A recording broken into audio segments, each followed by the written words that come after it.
Welcome to the Why Music podcast, where we talk to independent artists about their journeys, the inspirations behind their music, and ultimately why they make music. This next artist is a San Diego based pop singer songwriter with full focus on uniting people with her music. With a new release fueling her momentum, there's still so much in store that she's yet to share. Welcome, Shelby. Thank you. What an amazing intro. Thank you so much. Yeah, I'm happy to be here. I'm so Hap- excited to be here. Yeah. yeah, happy to have you. I always like to start with where your music journey all began. I would say, I kind of was always like at first into performing in general as a kid. I got into musical theater and then I did singing competitions and then I started doing covers with my dad and then I kind of got into some songwriting. And what really pushed me into music was that I was going through a period of my life where I was very depressed. I was kind of wanted to check out on life, so to speak. And you know, one of the things that, got me forward or got me to move through things was listening to music that made me feel seen in my emotions. And I felt like a lot of my emotions at that period of my life were more burdensome than really enjoyable. And it made me want to be an artist because I felt like I could somehow have the ability to do the same for other people, to make them feel safe, to feel their emotions in a world where they may be told or not have the support to express those emotions. Um, yeah, no, it's always, it's usually something that I, we kind of stumble into as the episode goes on, but I always find it to be somewhat of a common theme and like in the best way of like people that, and artists that make music are coming at it and trying to do with it, basically recreate what music did for them kind of thing. Yeah. Like I always like to refer to it as passing the torch. And so it is always interesting when that, that it seems to be such a common thing. I mean, it's like I get it because it's sometimes the like things that are have a certain level of impact in our lives. It just kind of makes sense that that's what influences maybe what we want to do on a larger scale. Um, so, but that's it's always a nice added piece to it when it's like from a personal connection standpoint that isn't just music is cool and I like doing it, you know? Yeah, I agree. I mean, don't get me wrong, pursuing being an artist is not an easy feat. There's definitely times where I've, dipped and dabbled in, other thoughts, but I always come back to artistry. And I think because the more I learn about what artistry is as a business as well as like a craft, whether it be on the songwriting end or on the marketing end or um, any aspect of it, I just fall more in love with it. It's the purpose is to really unify and form communities and safe spaces for people. And that's something I felt like I definitely needed during that time, and music was that for me. So, I if I have the ability, if I have the ability to pass that down and to do that, I'm not going to stop until I'm able to do that, basically. Right. Right. And like you said initially, like it just, you know, some people have said it in a way of like, I've tried doing other things, but it keeps like coming back and like it won't, it's not even that like I keep coming back to it. It's like it keeps coming back to me. I can't, it's like trying to get rid of the boomerang. Like you're throwing it and it just kind of keeps, like it just keeps crawling back. We can't shake it. Yeah, it's like it doesn't, there's not much that fulfills me the same way this does. And it's just, you know, yeah, I think that happens to a lot of artists. It's not easy and it's not like, as I stated before, but I also do think there is an aspect of it is like, if you're called to do it, you're called to do it. Right. It's otherwise you wouldn't be doing it, so to speak. Right. Yeah. Right. Yeah. It wouldn't stick around in that case. Anybody can give Yeah. anything a shot, but like the thing that sticks, there's probably a reason why that thing stuck. Yeah. Exactly. Exactly. What do you find most often inspires your songwriting? I would say kind of like anything and everything. A lot of my stuff is from personal experience, but I also like really like the concept of like ideas and scenarios and pulling off of that. I also am someone where like um I mean to to go off on the idea scenario part, there was a phase in my or a part of my artistry where I was like asking people to comment like their crazy breakup story, and I would like try it and I would turn it into a song and things like that for a period. And I would definitely bring that, and that's I love the idea of like, you know, thinking about multiple perspectives and different storylines and things like that. But I also am just someone where like if I have an idea and I'm in my shower and I like come up with it and I just start singing a melody or a concept based off of that. Or I'll start with chords and then grab. I think I'm always like either starting with chords or melody, and then I come up with an idea or concept. It can be about my personal experience. It typically derives from general feelings I have felt, but it may not be the exact experience. But sometimes I come in and I'm straight on the idea. I think it's always just clinging on to some form of concept or story, and then rolling with it, and then applying whatever songwriting techniques I've learned and things like that to really tell the story the best way possible. Do you find ever that there's like, in terms of looking at your own music, do you ever find like a difference in what is like from in terms of like the contents of the story, like the details, if you will, being from a personal experience versus those that may be derived from, like you said, a personal feeling, but then, you know, we painted a different picture with it? Like, do you ever see that there's like, because obviously in writing, you know what's yours, you know what maybe we kind of, you know, use to paint the picture further. Do you ever feel like you notice a difference between that comes like 100% from you versus like just from the emotional foundation from you? Yes, when I write stuff that's from the emotional foundation or kind of like the idea, a Hmm. lot of it is telling the story with the lyrics and like more just straight kind of storytelling and using the music to kind of or the chords the beat to amplify the feeling under the story. So like with I have a song out called Chain to the Past. And it's I wrote it as part of a songwriting exercise for like two classes and in school, and they just um neither one of them are about it's not about personal experience whatsoever, but I was like, I really want to write a sad song. Let me just write a sad song and write let's see if I can write the saddest song I could ever write. Um and I love playing it because it's actually a really beautiful song, and it's in like the key of D minor, and I have this like chunky like bridge progression where I sing just over and over again, kind of like that core feeling. I don't know why I'm not enough. I at least tried. You just gave up, like over and over again. And I think that's a good example of that. The songs are about my personal experience. They are very much more metaphorical, um, where the lyrics, I'm describing the story and how I'm feeling, typically with like an overarching concept metaphor or just like linking various different metaphors.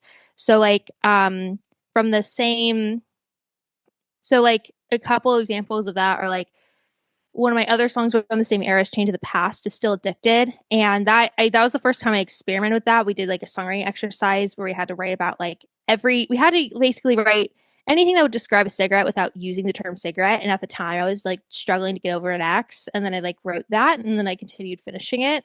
The song I released prior to Jordan, I I liked someone a lot and I decided to use every reference of home that I could say to say this person makes me feel like home.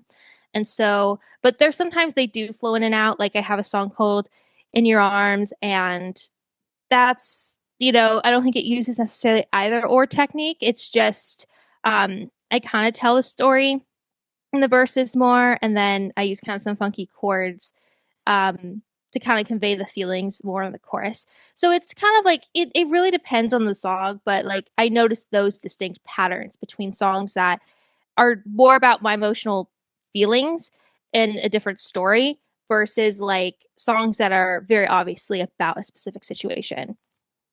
Right. No, that's interesting. Because, and I don't know that I've ever had somebody go like, I'm not going to say like so in depth because we haven't been sitting here and talking about it for like 20 minutes or anything at this point, but like you've provided a lot of detail in terms of like I've, and not to say that any other artist I've had on here hasn't been as intentional, but like, it seems very like that your writing is very intentional in terms of like you kind of have that bigger picture and then you're very, I don't know, strategic makes it sound like we're taking all the art out of it, but like, strategic in the way of like making sure that you're piecing together the story and conveying what you're trying to convey, like making sure that all the little things still amount to the bigger picture, if you will.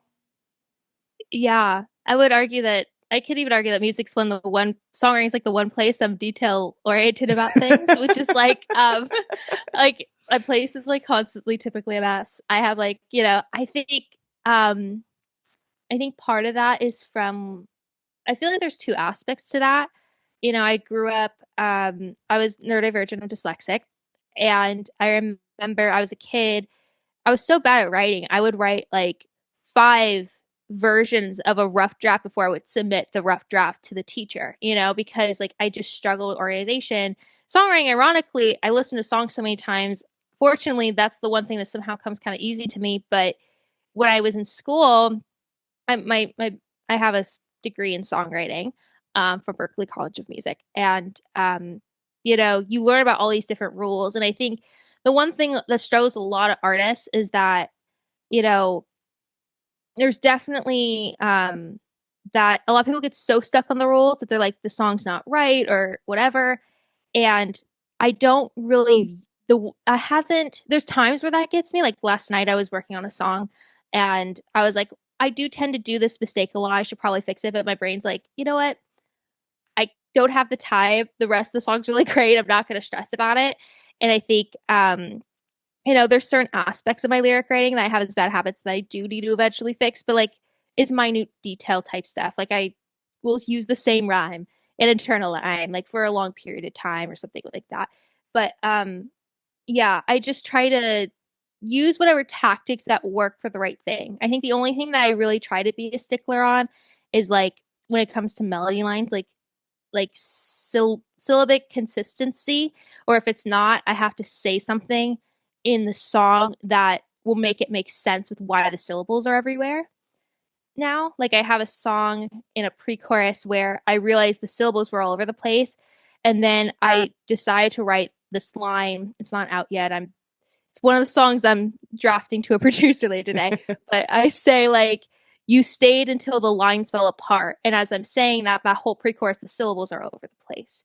So I try to like, Mm-hmm. like that's consistent, making sure the melody for the most part pronunciates is I'm singing the words the same way I would pronunciate them. That's a big thing. Like those two things tend to be, I notice, a big importance. But the rest of the rules, I notice if I play around, they're not that big of a deal. So I try to like add them, but not like kill myself over them. Right. Um, I apologize. I don't mean to apologize. I over apologize and I don't need to apologize for that. I just tend to go on songwriting spiels forever. Music forever. I could talk about forever. It's an obsession. So feel free to take me off. Yeah. No, you're good. I appreciate that you said that because it's interesting because you're right. Like there are, and I'll put them in quotes, like rules. Like they have to really almost be treated as suggestions. Like there are obviously Yes. reasons as to why those are considered rules or guidelines or whatever you want to take them as. But at the same time, like, and I've been in that position where it's like you write something and then it's like, this doesn't like, this should probably be different because it's kind of the same structure as how it is in the chorus and all these, and like maybe I'm overusing that same, like you said, rhyme, that rhyme pattern or whatever. Like there's, if it works, it works. Like obviously that's the dance that I have trouble with is always like when you have something that like you think is good for what it is, but maybe there are rules that it breaks. But also, like, would it be better if there were, it's like there's there's no like right or wrong, which is like also the most. It's great because freedom of creativity, but at the same time, it's like I just want something to tell me like, okay, we're meeting the mark on this, like it's like sometimes it'd be nice to have a threshold that I need to meet or like I want to know where the finish line is. I want to know where like the best version of this is because I know there's a chance that if I pick it apart, it could get better, but it could also get worse. And Yeah. that's not a risk I'm necessarily always willing to take. Yeah, exactly. Like I think the minute I start hearing like my prior professors telling me in my brain like I'm doing something, I should be doing something different, that's when I stop and I'm like, okay, you need to breathe. Like I think it's just kind of like I, you know, when it starts to stress me out, that's when I have to stop and be like, okay, it's as good as it is. Don't like push it anymore. And sometimes I get better ideas when I sleep on it. Like there's a song, like the song I was working on, I was stressing about. I fell asleep, I woke up, I wasn't even thinking about the rules, and I just came up with like better ideas for like certain lyrics or certain melodies that I was struggling with. And I was like, oh, sometimes you know, if you're co-writing with an artist, like you typically do like, a 2 to 3 hour sprint, right? But like as a singer songwriter, when you're or an art or a pop artist, and I'm doing stuff on my own, I can at least take the time to sleep on it and breathe and edit the lyrics before, which is like kind of a blessing. Mhm. So, you know, yeah, I understand that though. The struggle is real. You just wish you could have a teacher who tells you you're doing a good job, Right. And that's what I typically grab my parents for. I think like they're both not musicians, so it's like, I could gauge like how they feel about songs, Mm. and then I could tell like if they're like, oh, this is pretty, or like it's okay. I'm kind of like, okay, this is not the best song, But if they're like, oh, I like the song, I'm like, okay, then that's good, so to speak. Mm. Um, that type of thing. So yeah. Yeah, it's a fun part about it's a big part of my artistry that I do really enjoy. A lot of my stuff has been I've been in a big writing stage too right now because Mhm. as I was stating, I'm like sending things to someone. But I really a lot of my time is honestly more spent like staring at my phone and trying to go like viral on the internet or figuring out like social media posts, which is like so ironic. It's like I'm working on the releases. I send to PR, I try to submit to PR opportunities, but a lot of it is like what am I doing wrong on my social media account and what can I do to be better? If you had to create a new genre around your style of music, what would it be called? I would honestly call it sound oh god, it's gonna sound like very full of myself, but I wrote down I would call it intellectual pop because I try to use like very folk like metaphorical lyrics. I like to use sometimes jazz chords and like certain chord theories and stuff really thoughtfully and like my stuff kind of like what you were discussing. Like a lot of my songwriting, I'm really thinking through the chord choices and the progressions and the lyrics, and that's why I would call it intellectual. That doesn't mean I'm smarter than anyone else in the room. It's just more like I've had the ability and the experience and the knowledge to really think these things through and also do it in a way that's poppy. I think a lot of people think pop music is like kind of like simple, not really like cool, but I think it can be really cool and really well thought out. I mean, it's all about the craft of making music that gets stuck in people's head. And that's Hmm. something I've always really liked about pop. Um, is the ability to write music that gets you to think like, oh, like why do I want to listen to the song over again? Why is it stuck in my head? How does this connect with me, et cetera, et cetera. So that's what I would call it. But if we really niche it down, my music typically sounds like a mixture between like alternative pop, singer-songwriter. My last song's a bit more of an indie pop to dance pop kind of sound. And I've had a lot of people talk about it. It sounds like a 90s, 2000s rom-com type vibe, Okay. like so it just kind of that's if we're really niching the music down, that's kind of how I would describe it. Hmm. But I would argue I would call it that's why I would call it Yeah. more intellectual pop, just because I just like to well think it through.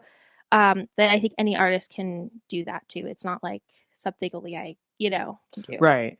Right. Yeah. No, and I that has like a not necessarily a good ring to it, but it has a good like it kind of it makes sense, especially like you said, based on the conversation we've had so far about how everything is very thought through, intentional, like it makes sense. And it's not like you said, it's not any sort of like what's the word I'm looking for? Um what is the word I'm looking for? Like, I don't want to say cocky. Like, it's whatever the word I, elitist. Like, you know what I mean? Like, yeah, it's not, that's what I'm trying to say. It's not, is yeah, like, it's not it's like putting yourself on a pedestal kind of thing. still, It's yeah, just I mean, it's articulating what it is. Because it's, like you said, very intentional, very methodical, just very like trying to use all the tools that we have to accomplish the greater picture. It's very thoroughly thought out.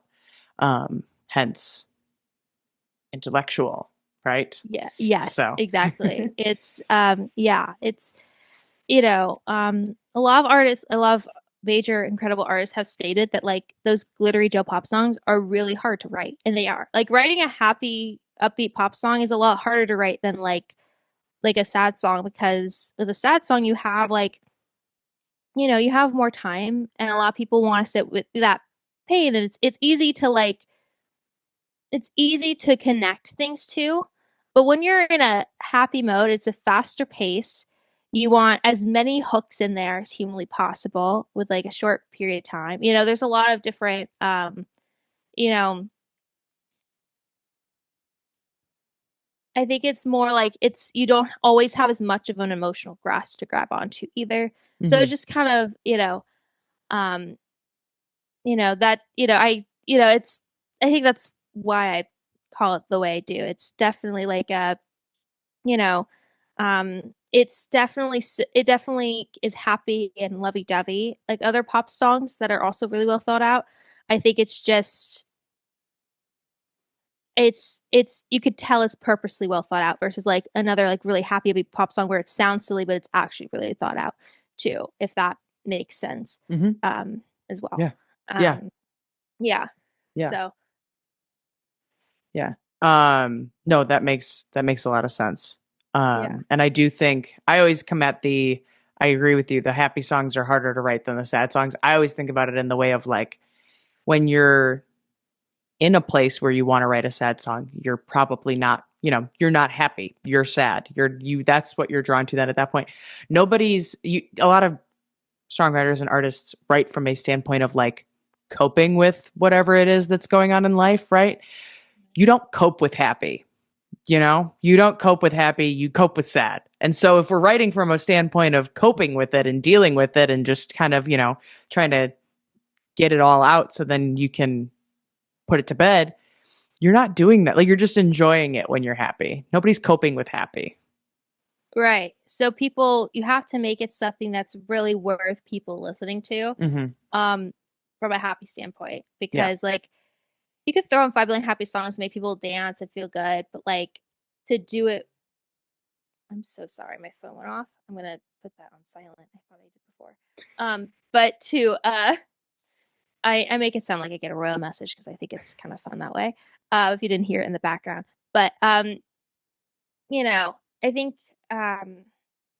yeah, I mean it's a lot easier to drown out too. You know what I Mm-hmm. mean? It's in that way. So um yeah. Yeah.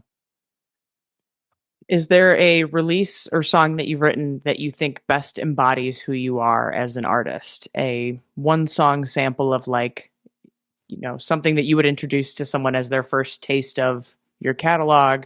What are you doing to get them on the Shelby bus, if you will? Okay. There's I love a lot of my songs. Yeah, I think all of them really do encompass some aspect or part of me that anyone would really enjoy. If I were to pick like um one specifically that I'm like, oh, if you're just getting started to me, you should check it out. I have a full playlist on that too in my link tree. So Mm-hmm. at the bottom. So if anyone's trying to get to know me, that's you can do that too. But it would probably be Vinegar and Honey. Okay. I think it has a good mix of both kind of the soul pop stuff that I've done in the past and then the more poppy stuff that I've done more so now. And it was about it's ironically like I wrote this song and then In Your Arms about like a kind of the I don't know if I should say this, but it's kind of about the same person, but like we both but In Your Arms was like before it we were, and then this was after kind of. And he wrote some song and I was like, oh, this could be about me. It's probably not about me. But if it was, it'd be a really good song. So I wrote that and I think that's a good blend of like that's a good starting off point because then you can hear both like Hmm. a mixture of like what I was doing in my past versus what I was doing in my present. Um, so that would be a good starter point. So it's like a nice little like I don't want to say pivotal point, but like a nice like midpoint of like does it chronologically also kind of come in a stage of like this is where it was and now this is like that brief little like blended area where things are kind of, both sides of it are coming into it and then we kind of moved out into the other direction kind of thing. Yeah, I would argue that. Like I feel like when I look back at my discography, like in the very beginning I have like one full album. That was before I went and one full album that's like very much I wasn't as well thought out in my songwriting. I was just starting out and it's a lot more like acoustic, kind of popish kind of sound. And then I have like go through an era where like both where like with Chain of the Past and Still Addicted, and even I have a song called Commonwealth that's all much more of a soul pop kind of vibe. And then this song is really more of the pivot of like kind of moving a little bit more out of that and back into pop, but more of an altern I would say alternative, but like I wouldn't, you know, just experimentation with more sounds and more like getting closer to what my sound is now as an artist, so to speak. Hmm. So I started working with this incredible producer that I did both that I'm doing a couple of my next singles on. And you know, then you can hear that throughout my more recent releases. So like Bear Card Honey was produced by the same person as like Jordan and In Your Arms, and then my next single Monsters, which will be out later, probably more in April. I just did the photo shoot for that on Sunday. And then he helped remix another song I wrote that was more dance pop that I wrote a while back called Better Vision, and that will be out eventually more so in the summer. So, there's so I hope that really explained it well. But yeah, it's kind of the midpoint between like leaving one era into another, Hmm. so to speak. Okay. And yeah, Yeah. yeah. So kind of almost not going backwards, but kind of going in a different direction off of like the whole intentional songwriting conversation.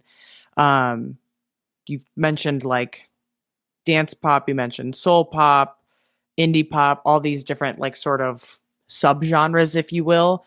Yeah. Has the production side and what your vision has been for those songs from a like sonic standpoint, has that also equally been as intentional, or was that kind of a little bit more I don't want to say free forming, but like it just kind of like, let it take the course that it's going to take kind of thing? Or was it intentional to be where you were, have those other little, like maybe like, you said it was soul pop, but then there was a dance pop moment and now we're kind of maybe more in a different space.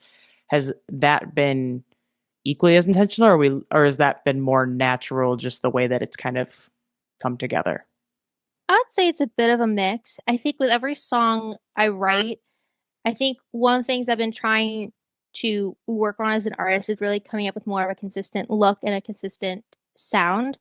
Um, even and my guilty pleasure or the thing I typically do is I look at my song and I think about the production that would fit for that song. I think I wanted to move more into a pop direction for a while, like more poppy than what I was doing in the past. But I couldn't necessarily have the ear or the eye to really say like, oh, this is what I want and this is what I want my music to sound like. So, I think it took me a minute to more develop that. I think also when I was in school, um, the I think in some ways it was like I'm trying to think of a good explanation of things. I think throughout that time, most of my thoughts were more focused on like what is getting more impressive to my professors, to the students in the class, not always like what would I want to see or how do I see myself. And Mm. so the biggest thing about artistry that I've had to learn, if you couldn't, I'm a bit of a chronic people pleaser, over apologizer, if you haven't heard me over apologize already, I tend to, so I think the biggest and most healing aspect of that is learning who I am and what I want to do. And really leading forward into that and being 100% like, this is how I want things to sound like, this is who I am. And I think it's definitely I think it's gone more from like I wasn't as intentional to now I'm being very much more intentional with how I sound because when you enter artistry, you're kind of constantly being, you have to lead the ship. You can't have anyone like tell you, like, no one's going to tell you what you should do. You have to be the one who pushes it through, so to speak. Yeah. Yeah. And I think that like that's a good point going back to like what we are talking about with the songwriting and everything is like it's just the same thing. It's like there's no right or wrong way to be creative or to be an artist. Mm. There are obviously like suggestions and ideas and whatever else out there in terms of like what you should do, how you spend your time, whatever. But like in terms Mm. of artistry and brand, it's kind of a choose your own adventure kind of game. And you Yeah. just kind of have to, I don't want to say make it up as you go, but like it's whatever world you're creating, you're the only one who's stuck with it, right? Right. So you have to create that world that you're going to want to live in and that, people are going to want to live around, if you will. Right. Exactly. Yeah, that is 100%. It's 100% accurate. I mean, you can't, you know, um, and you have to just like not care what people think too. Like I've had people tell Right. me there's no way you're not going to make it. I've had people tell me there is no way you're going to make it. You have Mhm. all these different opinions.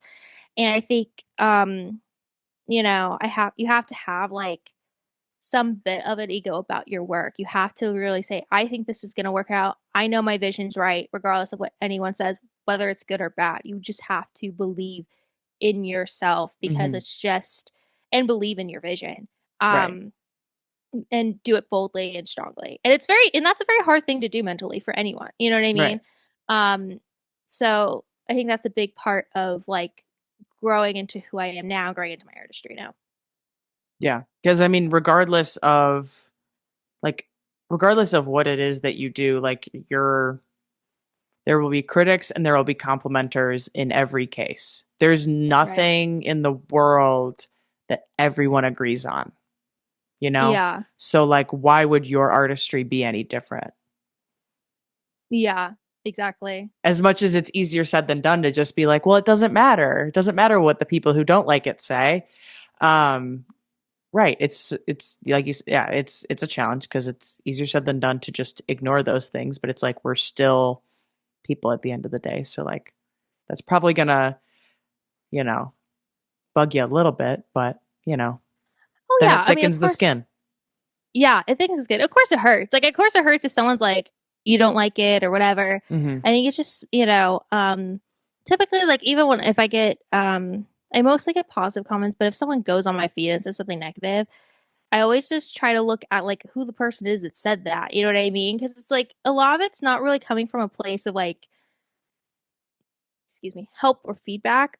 it's typically Hmm. coming from a place of like, I wish I could be that, but I'm instead going to tell you not to do that, to make myself feel better and to force the reality on you that made me comfortable. And you just can't really like take that stuff seriously. Right. Right. Yeah. And Yeah. it's never, because you're right. Anything that has that negative tone to it isn't going to be like, it's not feedback, it's not constructive criticism, it's just for the sake of being negative. There's nothing more to it than that. Um and yeah, typically it Yeah. comes from those that aren't doing it themselves. Right. So, whose whose problem is it really? Is it mine? Is it yours? Right. Right. So, Exactly. if you had to pick two or three artists that you think your music is like a combination of, who would it be? Okay. What else is I'd probably say like I would say I'm trying to point the right way. I have some Taylor Swift. I would say that's a big influence on my stuff. Just because I grew up with her, and I think, and also just like I really like to not necessarily the songwriting, but also just looking at the artistry of who she is and how she's developed the audience she has. Um, I would say a second one would be like a Billie Eilish slash Phineas. I really like the sounds they use and a lot of like that all the stuff that they do is very intentional. And I do really like that on a song note. Um, I would also say I would argue some Shawn Mendes. I think there's some songwriting techniques where I'm like I've taken some from him, but like I would say I also like the Beatles too. I definitely like that are listening to like more they play a lot and experiment with chords and sounds. And that is also something that I very, very much like to do in my writing. So like I think those would be a good three or four. I mean, I think a lot of these artists I have also like Sabrina Carpenter Chappell Road on my vinyl wall. I also like I listen to a lot of various different artists and I try to listen to the smaller artists too, and I listen to those as more references and things like that. But if I were really talking about like songwriting techniques or like people that I'm like, oh, I would want to be like as an artist or as like a writer, it would probably be those like three or four in that sense that I would say would have that influenced me.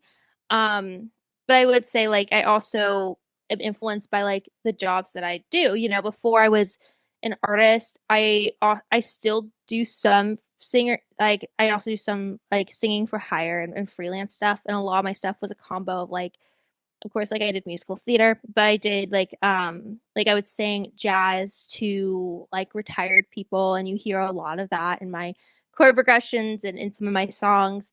And I have some rockish punk stuff. I'm in a rock band right now, but you know, there's some of that influence too. My dad loved Queen. So I've listened to that. My mom's a big more like Jason Mraz, like happy-go-lucky pop person.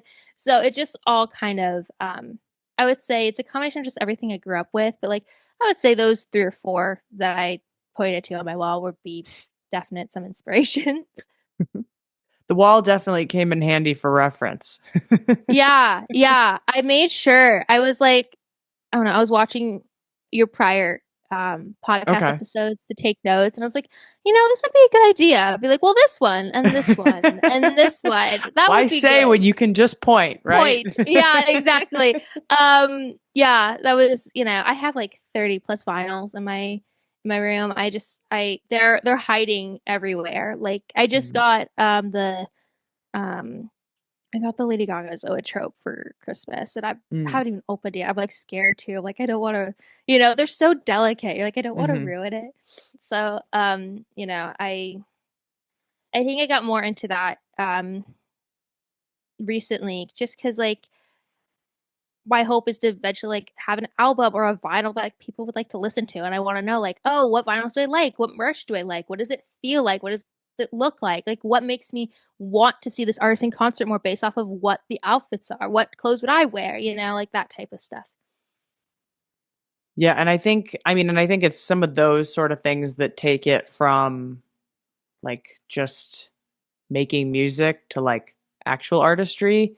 Because I Yeah. think that there's a lot of people that think that it's just about the music. And I think in the last couple of years, at least, it's, you know, with, the explosion of TikTok and all that over the last however many years, that obviously made it a lot more accessible to do the artist thing. And I think with that, people took that as, if I just get the music out there, that's all that really matters. Because if they like the music, then they'll, go find it and listen to it and do all these things. But it's like, well, if everybody's looking at it that way and everybody's just putting their TikTok, their music online, what what's special about what you're doing? And then then it's the saturation game of things and everything. So I think it's there's so much more to it, and not just in the like business side of it and the admin side of it and the, like you said, the pitching and whatever else. It's Yeah. there. You have to be more than just a person who made that song. Yeah. Especially like if it's you start with just you because like Mm-hmm. there's no one like everything right now is I've been working with Sarah for a while as a photographer. I've been working with like Roses on a lot of my tracks recently, and then some of the songs I mentioned, "Chained to the Past" and "Still Addicted," were produced by Marty and Mata. I love, I would not the work would not be what it is without those people on those projects. Period. Point blank. It's however, to get real help, like a manager to manage things, or PR or publicist to help push your stuff, even like getting stuff with sync, you need to be the one, you need to know what you're going to do. You know kind of the rules, know what they think, know what's going on in the room. It's a lot of work. And the thing with artistry or being an artist that I know of, from I did like a kind of like a thesis on like artistry and how to do it. And one of the things I did like in a business plan, and I learned that like basically like artistry doesn't have like this functional need. It serves like emotional and social needs. It's Mm-hmm. really, and if you don't know how to share that and convey that consistently throughout all the various eras of your music, throughout your visual identity with the music, because there's going to be like some messages in the song, and then like, and that has to fit the overarching message. Like it sounds very, I'm probably talking very meta right now.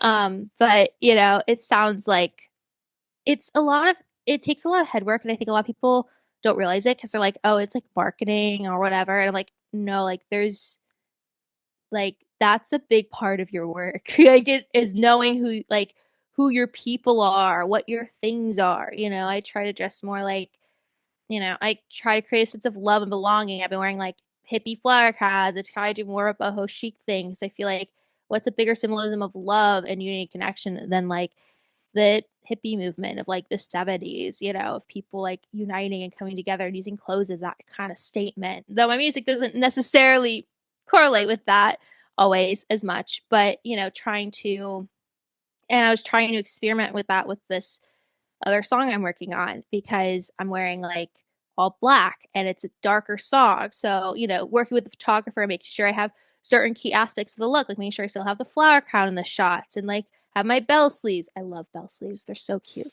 And like having that kind of aspect still in the theming of the song was very important to me. So so that keeps consistency with the theme and who I am and etc.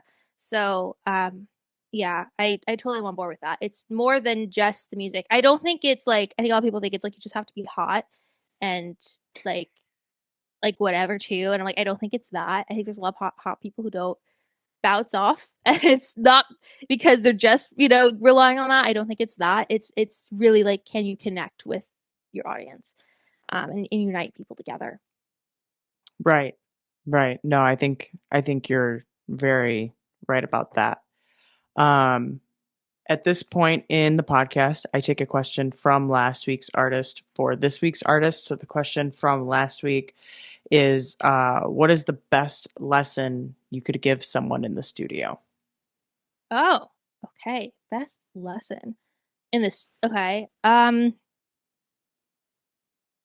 Excuse me. I'm so sorry. I'm trying to think about a good response to that. I would say focus on being comfortable. Um, like don't be and be honest with your producer about like what you want, what you're looking for. Um, I think those would be the two big things. Is like, when you're in a studio, I think people who are new to studios, like they're all like, yeah, I'm going. I remember I think I had my first photo of me like entering a studio and I'm like all dressed up, but it's really not like that. You just want to be as comfortable as you can. You want to go in and sing. You're gonna be in there for like probably hours, like multiple hours. So, and if you're working in like with a pop producer, a lot of times, like sometimes they grab if you're grabbing other multiple instrumentalists, you're doing multiple days of work. But if you're just doing everything in box, like which is like just on a computer, um, you're gonna be sitting there and having to listen to sounds, and it's your job to tell them like, hey, I like this, I don't like this, we're going the right direction, this isn't the right direction. Um, and do it in a way that's nice. I'm always a person where like I like to take a little bit of what the producer does because I trust the producer in their sounds necessarily and whether they can get more a little bit more than me. So I try to make sure I don't, do that. But I always try to state my opinions or my worries or my all my thoughts and concerns as much as I can. And I think because you are the artist in the day, you're the one promoting it. You gotta make sure you love it. Yeah. No, I think it's you're right. And it's you gotta you're taking the time to get whatever it is you're trying to get out of it. Make sure that you're getting that out of it is, whatever that in whatever way that means, I think is um feels like duh, but like no, like that's a thing you have to do. So uh Yeah. I yeah, also forgot to mention, don't forget to negotiate contracts, appointments, things like that right off the jump. Like new, you know, if you're new starting out, like typically a lot of people are open with like a work for hire where you pay an upfront fee, you do that. But sometimes there's certain artists and certain producers where they might have more connections, they might have more things, and they want to negotiate more percentage. And don't be aware of what you're getting into before you just get started to work with them too. I think that would be good advice as well. yeah. Um what is your question for next week's artist? I would say for next week's artist, um if your biggest fans came to your concert, like let's say you're doing a sold out show, like what are they going to be wearing? What's the theme? What's the color scheme? What are they going to be wearing to your show?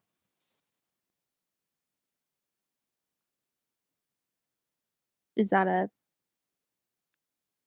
hopefully that wasn't like it probably sounded like a shallow question. I was just thinking, I think about No, no, that. yeah.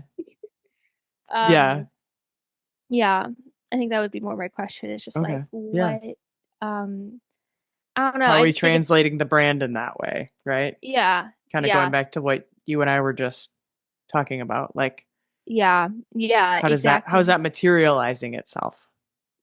Exactly. Like what is it, like I hope like if I'm on stage, my audience is wearing some form of like they might have alternative hair like I do, or they might have like flower crowns and like bell bottom jeans and like, some sort of vibe coming in.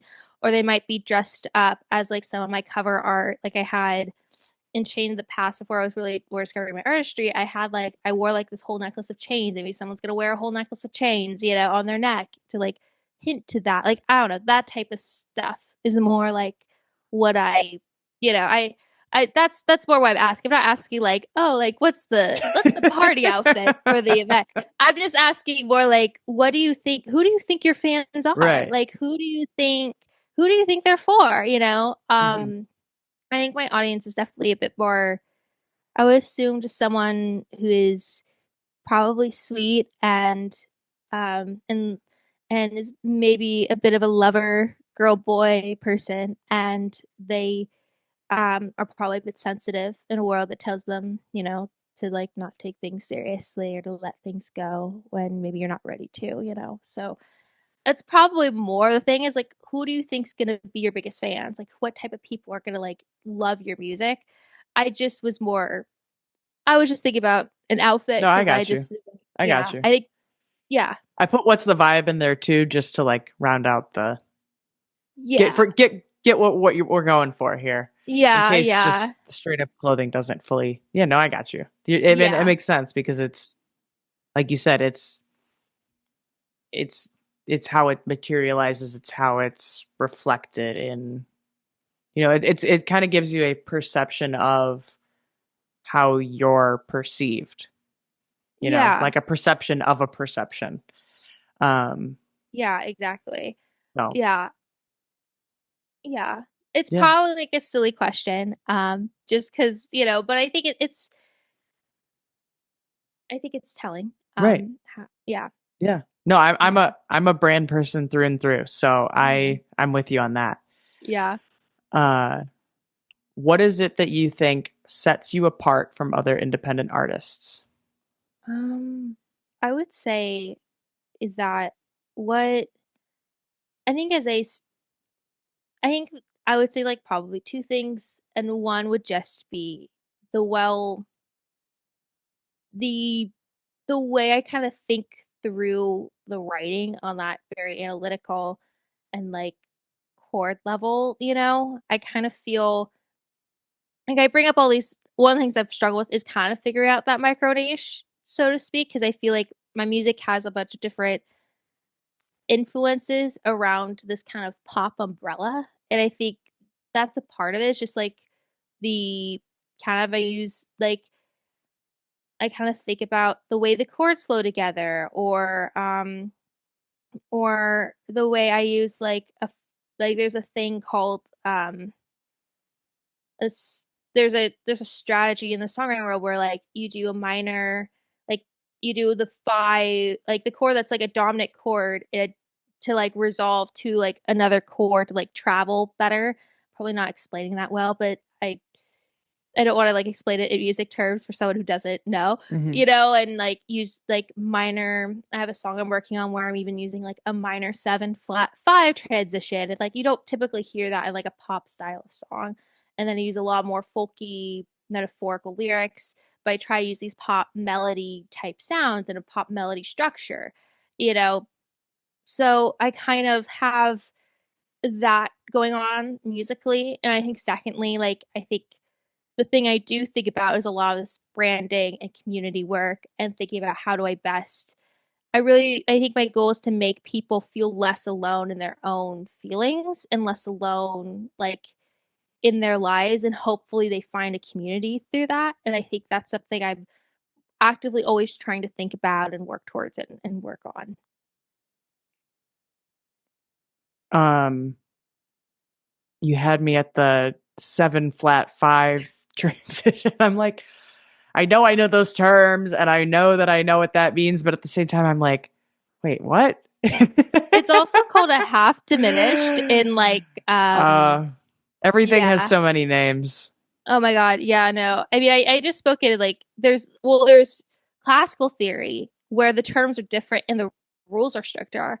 And then there Hmm. is jazz theory where it's a bit more like you could kind of do whatever. And then different genres do different things. Right, Like blues, there's a whole set progression you basically do the majority of time in blues. Um, right. and yeah, it's just yeah, I don't know. Every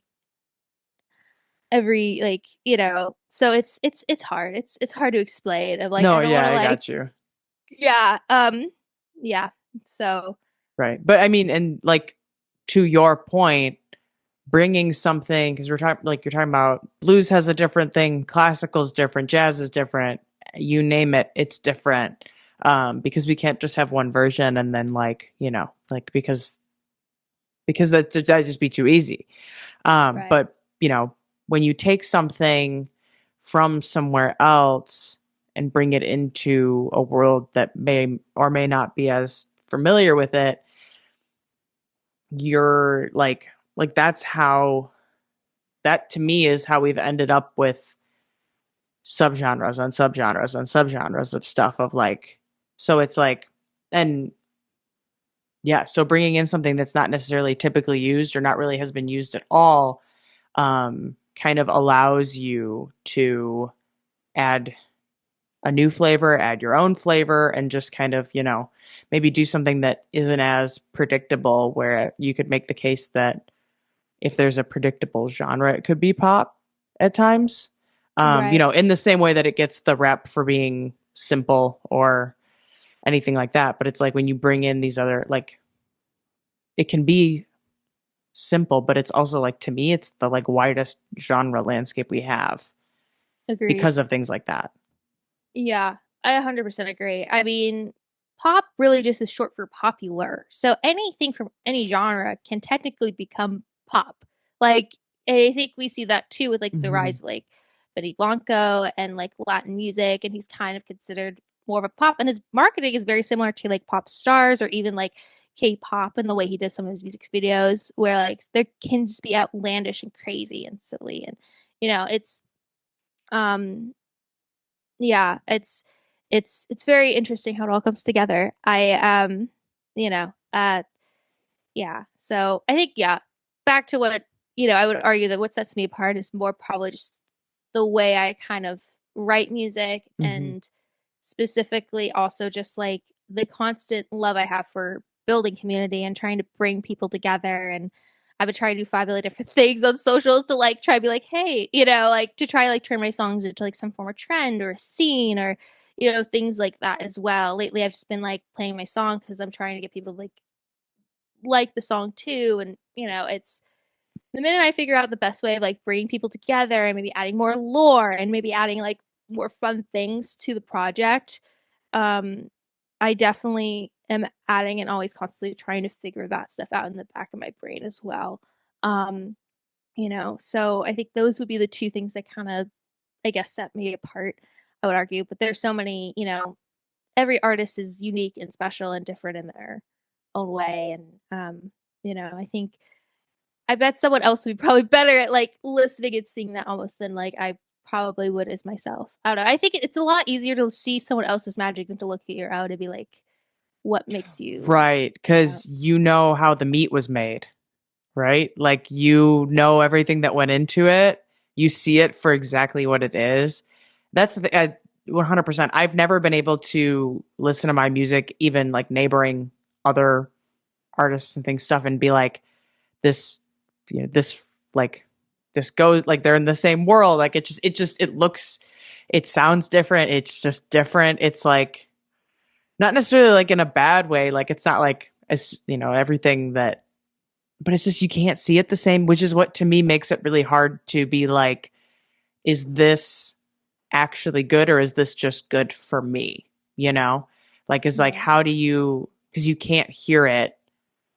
You hear every little thing because you know every little thing. You don't have the opportunity to like listen to a song for like the fifth time and be like, whoa, there's this like little instrument thing going on that I never heard before, or catch a lyric that I never got. Like it's like you don't get to have that experience, which is like totally fair because you're the one who put it together. But at the same time, it's like, how can I perceive it as like the average listener when I don't get to have those moments? yeah, I agree. I think I'm one of those people where like sometimes I don't even like, I'm like, I don't know if the song's good until I play it for someone else because you know how Right. it's made. You know how to Yeah. write it. You know the things. I'm like, oh, this could be fixed or this could be tweaked or whatever. But like, I don't know. I can't always look. I always like look at my songs and think it's bad, and I play it for someone else and they like it, and I'm like, okay, that's good. Like I'm just happy someone else. I'm happy it's coming from me, so I like it. But I also like it's I think in the writing stage, it's easy and looking at your own stuff. It's very easy to be critical, Yeah. without doubt. Yeah. It's, there's, Yeah. Why can't I hear it the way that other people hear it and just appreciate it for what it is, right? Exactly, exactly. If only there was a world. Well, there was like a place where that would, where that would like fit Yeah. If perfectly. only there was like a switch that I could flip that like I could just hear it. Like, like I grew up on a like playing piano on a baby grand at Oh, my awesome. parents' house, and Hmm. I always like would watch myself play, and I'm like, I wish that I could like stand over here and watch myself play, because I feel like it'd be cool to be like not knowing how to like, and then just being able to perceive it, Yeah, like just be able to, because as soon as you know everything that is going on, it's like the magic isn't there anymore. I want it to be yeah, special again. yeah, exactly. Yeah. So, I don't know. I think it's so much easier because like you hear other artists and they probably have their own brain of how things work, and like you just see the final product and like right. you're like, oh, they're so much better than me, or there's so much this, there's so much that, and you're like, well, it took a lot of work to get them there. It took them a lot of work to be in that Everybody's on their place. own timeline too. That's the thing that Exactly. nobody ever seems to remember, especially Yeah. in the age of like when viral was like everything. Right. Yeah. So, Yeah. Yeah. I mean, a lot of that stuff like is a follower count game. You know what I mean? If you have a certain amount of followers, you get more exposure and you have a higher chance of going viral. So it's like a lot of it's just trying to get how many followers can you get to that point, right? That's a big part of it too. It's just, I don't even know if that's ev as much of a thing anymore though. really, yeah. I don't think that's playing a factor like it used to. Cuz I've It seen people that have like a lot, and then they're getting like poor man's views, like really, mhm. oh my It's gosh. not, I mean, it's the algorithm wants you to do things that keep people on the platform. So it's no longer likes, comments, it's shares, and it's Right. watch time. Yeah, that That's is the all big it is. thing. It's just So share, yeah. like, cause like really, like when's the last time you went on TikTok and looked at your followers feed rather than your For Not You feed? That's true. Like it's rarely ever. I mean, yeah, yeah, So exactly. I mean, a lot of my, I do post a lot of TikTok. A lot of my focus has been like, I've been on Instagram a lot just because like you can get, like, it's easy. You could get people on your close friends page and then and it's more of a community building app. Like TikTok, like, there's no like, mhm. it's not as much a community builder. It's more like, what can I do to get the biggest hit? I mean, Right. YouTube's No, even better that's at that than TikTok. it's 100% still in the exposure platform world. Like that's what it's for. Okay. I don't really care about it as much anymore. I Mhm. think Instagram is more valuable. I also think YouTube is more valuable because then you can lead people to long form stuff and everything like that. But I think that, but what TikTok wants from you in terms of like quantity and what it's looking for in that way in order to just break through the noise and what they're, to get a little bit more than what you're kind of guaranteed on the bare minimum, is probably more work that it's worth, especially for the average artist. Um, Yeah. that's, yeah, I started very much doing my work on the music business side in the TikTok landscape of things. And, she's not my cup of tea like she used to be anymore. I'll still throw her the bones, but like I'm not giving her the time of day, right? If I'm going to sit there Yeah. and get the couple hundred views and the 2 likes, I'd rather go over to Instagram where people like actually like where followers actually like Mhm. mean Yeah. something. So Right. Yeah. Yeah. that's It's my just, that's my social media soapbox for the day. yeah. That's valid. My social media is just, yeah, that's kind of where I'm like, I post pretty much everywhere. I mean, I don't post on, I think I have an X, but I don't post on it as much. And I don't post as much on, I think, Snapchat, but I do post a lot on Instagram, TikTok, and YouTube. Those are kind of the main places. Yeah, And that's all you really need. yeah, it's really all, those are like the main three. And they're all different too. Like one will do really well on two Hmm. platforms, but it'll tank on the other too. So it's just kind of like a lot of it is just figuring out like I think my focus is like it doesn't matter if I have 200. How can I get those 200 to become my biggest fans? You know what I mean? Right. Like or how can I at least filter the background so that those 200 test window are the people that really like my music and will follow me for it, I think Hmm. that's kind of the big thing, is just kind of like, how do I be able to use the algorithm to target the right people and then convert them into fans? Because, like, I don't want to take, I think a lot of people look at 200 and I do too, and I am like, well, this is not phenomenal. But I could also take that and say, like, look, 200 people is better than no people. Let's see what we can do And with it. imagine having 200 people in a room right now. I know. It's insane. That's like a small theater. So, like, Mm-hmm. you have a small theater of people that see you every post. Like, let's figure out a way to, what's the best way to build a community out of it, you know? Mm-hmm. Right. And, it's, yeah. Yeah. We could keep going on that for way too long. So I'll move Yes. I'll move us on before we spend Okay. another 20 minutes on that point. Yeah. Good. What impact do you want to have with your music and with your artistry? I want people to stop feeling ashamed of their feelings. We're all, or a lot of us, are told at some point the way we feel or think about things was wrong. And I don't want people to feel that way. I think, even the emotions or the parts of ourselves that we don't necessarily like, they're there for a reason. They're there to protect us from something. They're a natural part of the process. And I don't think feelings are things we just shove down. I don't think they're an infectious disease that you just catch. They are a signal to your body and to yourself, telling you something about the way you live your life. I think too many people are too afraid to really know what we're feeling and to see those parts of ourselves. And I think there's a much better way of life on the other side. Yeah, no, I think I like the way that you put that. I think that that's ashamed of their feelings. That's a new one in Yeah. like a good way. Like I like the way that Okay. you are. I always like when I like the way people articulate things because I feel like the way that things are articulated is also, tone of voice, brand, reflection, furthering Yeah. that point again. I think that it's always, and I think you're right. I think that there's a lot of, that does get diminished for whatever justification or reason, that doesn't necessarily need to be that way. We don't need to be doing those things. Feeling's gonna be what feeling's gonna be. Yeah. What are we Exactly. doing with it? Yeah. Pretty Figuring much. it out. Exactly. It's yeah. I think that was the biggest struggle with me personally, and I think music was always like, once I wrote a song about it, for the most part I just get over it. And because I gave it space, I gave it a voice, I gave it a witness, and I think in that state of life, and if I ever need to look back on it, I absolutely can. And I want my music to, and there's certain songs I listen to, and that's exactly what that is for me. I want my music to be that for some other people. I want to inspire people to create art to help with that if they feel like it. Whatever you want to do to express your emotions and connect to yourself better, and then to connect with other people better, I think is a good thing to focus on, and a good message to prioritize, and a good impact I hope to have. Yeah.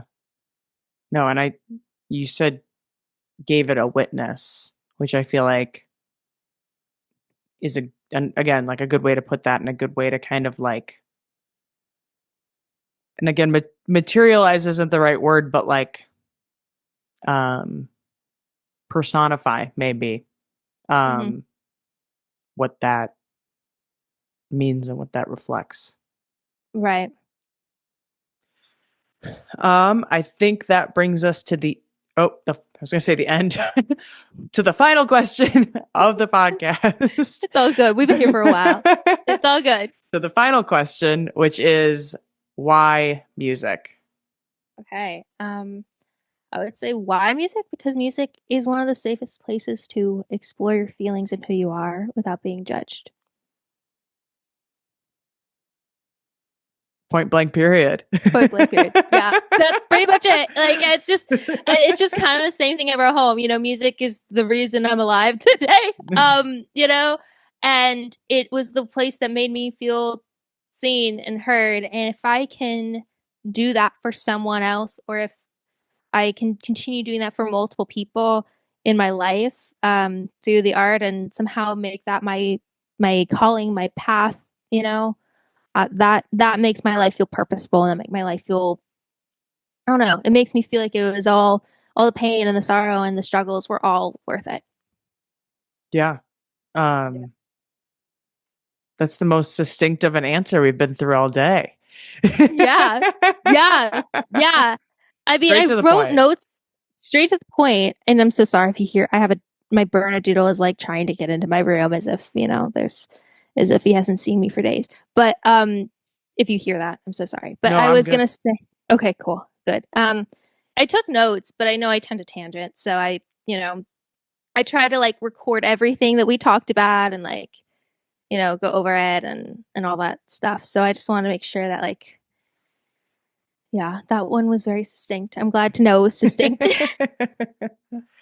No, and I think because, like, again, with like your why is your kind of like foundation for things.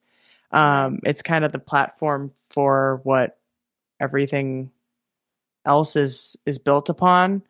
So, I think it, you know, having it dwindled down to something simple and straightforward, it's like we're not trying to rope in everything. Like the why is the why. Like that's just what the core of it all is. And so um I find not just in this case, but that's typically a answer that people just kind of have and lock in on in a very poignant way. So yeah. Yeah.